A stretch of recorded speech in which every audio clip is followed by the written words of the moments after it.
Kitchen रेसिपीमध्ये आपलं स्वागत आहे। आज आपण स्टफ कोळंबी पापलेट बनवणार आहोत। तर पापलेट घेतलेले आहेत मी, असे कट करून आणायचे आहेत। तुम्हाला जर कट करता आले नाही तर मच्छीवालीकडून कट करून घ्या। तर असे मी 2 पापलेट घेतलेले आहेत। हे बघा, अशा पद्धतीने कट करायचे आहेत आणि ते आपल्याला स्टफ करायची कोळंबी। तर अशा पद्धतीने कट करून घ्या। आणि कोळंबी घेतलेली आहे, साधारण पाव किलो अशी कोळंबी आहे। मी स्वच्छ करून घेतलेली आहे, सोडे काढून घेतलेले त्याचे। कोळंबी मोठी असल्या कारणाने मी ती कापून घेणार आहे, बारीक करून घेणार आहे। हळद घेतलेली आहे, एक घरगुती कोळी मसाला घेतलेला आहे, अर्धा लिंबू घेतलेला आहे, एक कांदा घेतलेला आहे बारीक चॉप करून, कोथिंबीर घेतलेली आहे बारीक चिरून, आलं लसूण ठेचून घेतलेलं आहे, मीठ घेतलेलं आहे, तेल घेतलेलं आहे, रवा आणि तांदळाचं पीठ मिक्स करून घेतलेलं आहे। 4 चम्मच रवा आणि 1 चम्मच तांदळाचं पीठ असं मिक्स करून घेतलेलं आहे मी। कोळंबीचे मी असे बारीक तुकडे करून घेतलेले आहेत। आता बनवूया कोळंबी मसाला। तर पॅन ठेवलेला आहे गरम करायला, तेल घालते।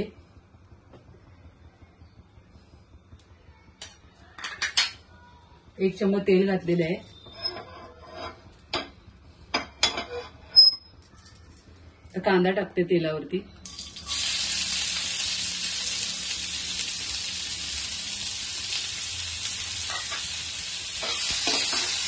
कांदा चांगला मऊ शिजवून घ्यायचा आपल्याला।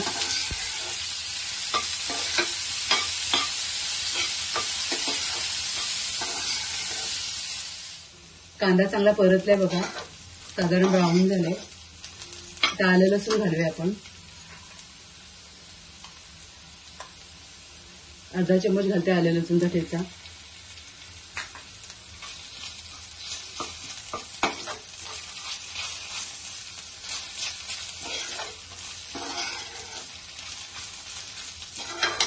मिक्स करून घ्यायचं आहे। आता हळद घालते पाव चम्मच, मसाला घालते अर्धा चम्मच,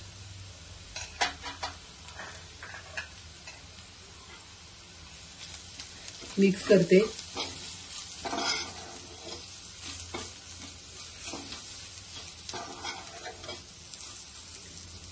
आता कोळंबीचे तुकडे घालूया।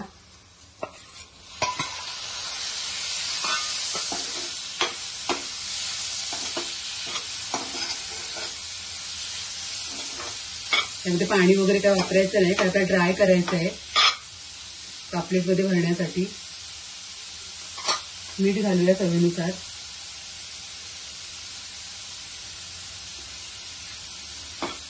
वाफेवरचे चांगले शिजवून घ्यायचे। कोळंबी बारीक केल्यामुळे लवकर शिजते। आपण 2 ते 3 मिनिटांसाठी झाकण ठेवून शिजवून घेऊया कोळंबी। आता आपण पापलेट मॅरिनेशन करून घेऊया। आपली कोळंबी शिजत तोपर्यंत आपले पापलेट चांगले मॅरिनेट होतील। तर पहिले हळद घेते, अर्धा चम्मच जवळजवळ आपण हळद घेतलेली आहे।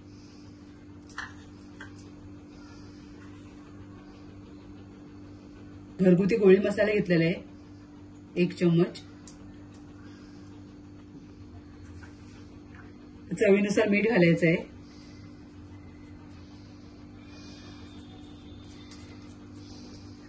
तर लिंबू पिळायचं आहे याच्यावरच। लिंबूच्या जागेवर कोकम आगळ घेऊ शकता किंवा चिंचेचा कोळ सुद्धा घेऊ शकता। आता हे सगळा मसाला आपण पापलेटला नीट लावून घेऊया, चोळून घेऊया।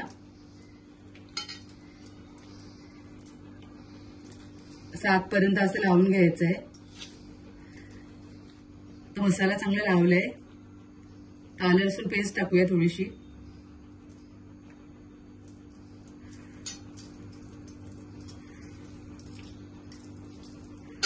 दोन्ही बाजूने असं लावायचंय। हे बघा, असा आतपर्यंत चांगला मसाला लावून घ्यायचा आहे।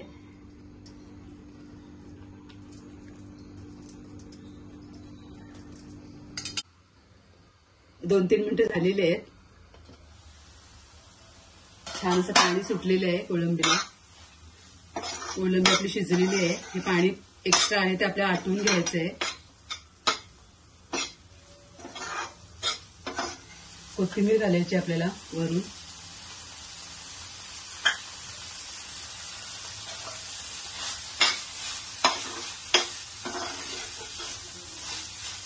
बघा असं ड्राय शिजवून घ्यायचंय.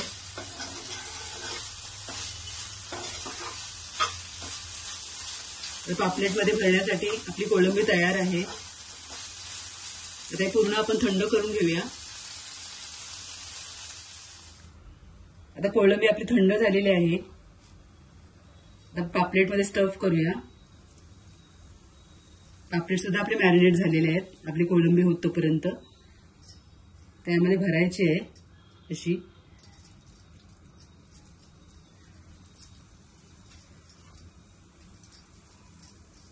सगळीकडे पसरून अशी भरूया.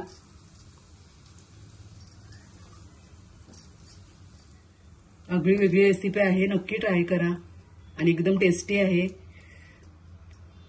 तर अशा प्रकारे भरलेलं आहे कोळंबी. ते बंद करून घ्यायचंय. एकदम जास्त पण भरू नका, असं बंद झालं पाहिजे इतपत भरा.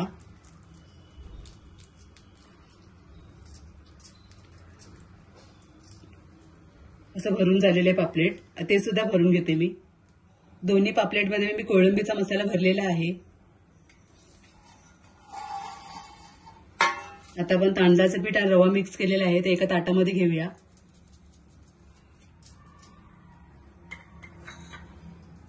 थोडासा मीठ घालायचं आहे. मिक्स करते.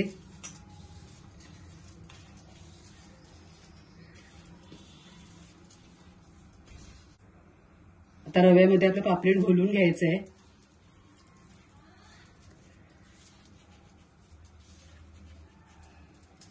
पूर्ण लावायचं आहे चांगलं.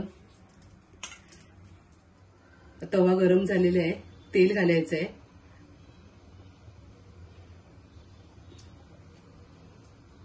आता कट मारलेली बाजू आहे ती वर करायची आहे. फ्राय करायला ठेवते पापलेट तव्यावरती. गॅस मीडियम ठेवायचे. साईडने थोडं तेल घालूया.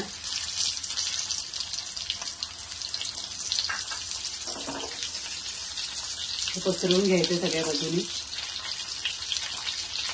एक साइड 1 मिनिट शिजवून घ्यायचंय, नंतर आपण पलटी करून घ्यायची.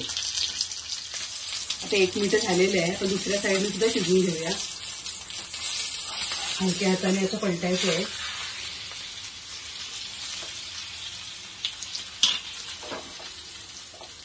त्या साईडने सुद्धा 1 मिनिट आपण पलटून घेऊया.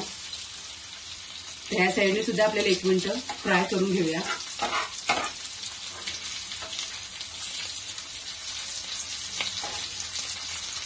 फ्राय करताना घाई करायची नाही. मीडियम गॅसवरती चांगलं शिजवून घ्यायचं. 2-3 वेळा असं उलट पालट करायचं 1-1 मिनिटांनी.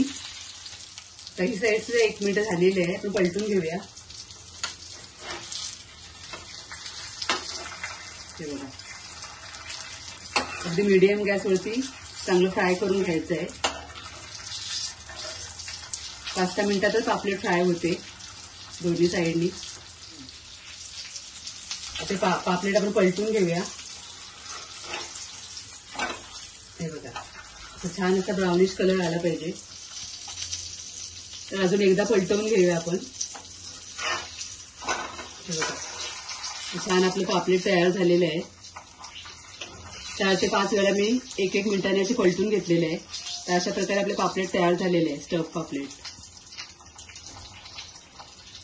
आता हे मी काढून घेते आणि दुसरा सुद्धा फ्राय करून घेते. अशा प्रकारे आपले प्रॉन्स स्टफ पापलेट तयार आहेत. तुम्हाला रेसिपी आवडली असेल तर नक्की या पद्धतीने बनवा. रेसिपीला नक्की लाईक करा, शेअर करा आणि आपल्या कोळी किचन रेसिपी चॅनलला नक्की सबस्क्राईब करा. धन्यवाद.